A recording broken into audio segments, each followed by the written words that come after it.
اچھا، بہت سارے لوگ یہ چاہتے ہیں کہ بھئی ہمارے جیب سے پیسہ کبھی خالی ہی نہ ہو، ہماری جیب ہمیشہ بھری رہے، پیسے ہمیشہ ہماری جیب میں رہے، ہمارے گھر میں کبھی بھی کوئی پریشانی نہ آئے، اور جب پریشانی آتی ہے آپ سبھی کو بتائیں کیا کیا ہوتا ہے۔ جس پر پریشانی آتی ہے اس کا حال جا کر آپ پوچھو کیسا ہوتا ہے۔ دیکھو، پریشانی اگر آپ چاہتے ہو کہ میرے اوپر نہ آئے، میں ہمیشہ سیف رہوں، میں ہمیشہ پریشانیوں سے، مشکلوں سے، بیماریوں سے اور تنگی سے حفاظت میں رہوں، تو آپ اس عمل کو کر سکتے ہو۔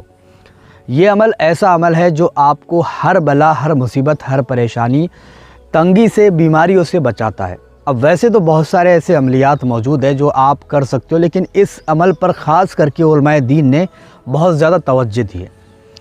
اس عمل کو کرنے کے لیے آپ کو 3 لونگ کی ضرورت پڑتی ہے۔ 3 لونگ اگر آپ کے پاس ہے تو آپ اس عمل کو کر سکتے ہو، اور عمل کرنے کا جو دن ہے وہ ہے جمعرات کا۔ جمعرات کے دن آپ کو مغرب کی نماز کے بعد اس عمل کو کرنا ہے، ٹھیک ہے نا۔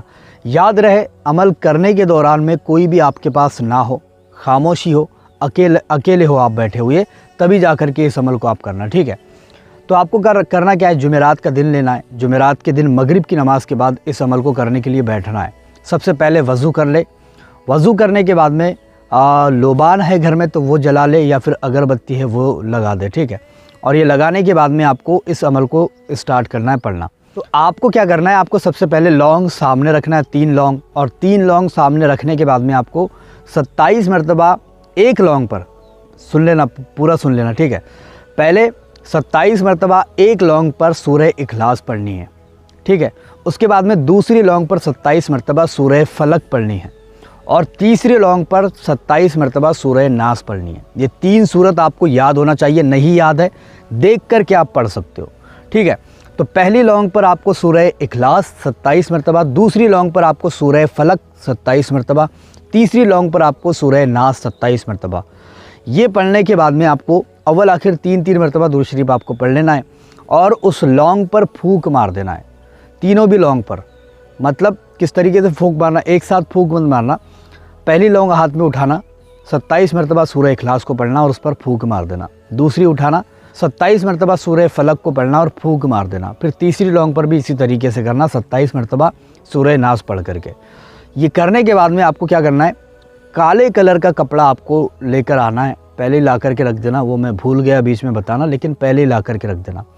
کالے کلر کا کپڑا ہونا چاہیے، دوسرے کوئی بھی کلر کا نہیں لینا۔ کالے کلر کا کپڑا لینے کے بعد میں ان لونگوں کو آپ کو اس کے اندر رکھنا ہے ترتیب کے ساتھ اچھی طریقے سے، اور اس کپڑے پر بھی ہلکی ہلکی خوشبو لگا دینا ہے، اور اس کے بعد میں اس کو گاٹھ مار دینی ہے۔ اس پر ٹوٹل 3 گاٹھ لگنی چاہیے اس کپڑے کے اوپر، ٹھیک ہے نا۔ آپ کو لونگ اس میں رکھنا ہے، اور زیادہ بڑا کپڑا مت لینا، باریک لینا، ایک مطلب چھوٹا سا کپڑا جو اتنی بن جائے، ٹھیک ہے۔ تو آپ کو کیا کرنا ہے، اس پر گاٹھ لگا دینی ہے 3، اور اس پر گاٹھ لگانے کے بعد میں، اب گاٹھ لگ چکی ہے، اس پر 3 گاٹھ لگا دی آپ نے، اب اس عمل کو کرنا، ٹھیک ہے۔ آپ کو کرنا کیا ہے، 1 مرتبہ سورہ فاتحہ پڑھنا ہے، سورہ فاتحہ 1 مرتبہ پڑھنا، اور اس کے بعد میں آپ کو 1 مرتبہ سورہ کوثر کو پڑھنا ہے، ٹھیک ہے نا۔ 1 مرتبہ سورہ فاتحہ، گاٹھ لگنے کی بات کی بات ہے، ٹھیک ہے نا، پہلے مت کرنا۔ گاٹھ آپ نے لگا دی، 3 گاٹھ لگا دی، اس کے بعد میں 1 مرتبہ سورہ فاتحہ، 1 مرتبہ سورہ کوثر کو پڑھ لینا، انا اعطیناک الکوثر، اور اس کے بعد میں اس اسم اعظم کو 33 مرتبہ پڑھ کر اس پر پھونک مار دینا۔ اسم اعظم کون سا ہے، آمنت باللہ، آمنت باللہ، آمنت باللہ۔ یہ 33 مرتبہ پڑھ کر اس پر پھونک مار دینا، اور پھونک مارنے کے بعد میں آپ اس کو پیسے والی جگہ پر رکھ سکتے ہو، جہاں پر پیسے رکھتے ہو ہمیشہ چھپا کر کے رکھ سکتے ہو، یا پھر دکان میں رکھ سکتے ہو گلے میں، یا پھر اپنے پاس خود رکھ سکتے ہو۔ انشاءاللہ تعالیٰ آپ کو اگر ٹیبل چوبل کی برکت دیکھنے کو نہ ملی تو پھر مجھے کامنٹ کر کے جو بھی آپ کی مرضی ہے آپ مجھے بول سکتے ہو۔ یہ اتنا زیادہ بابرکت عمل ہے، آپ اس کو کر کے دیکھو ایک بار، انشاءاللہ تعالیٰ آپ کی ہر پریشانی، ہر مصیبت دور ہو جائے گی، اور کبھی بھی آپ کے پاس تنگی نہیں آئے گی، غریبی آپ کے پاس نہیں آئے گی۔ تو آپ اس کو کر کے دیکھ سکتے ہو ایک بار، بہت ہی خاص عمل ہے۔ ویڈیو پسند آئیے، لائک شیئر اور سبسکرائب کر کے بھی جا سکتے ہو۔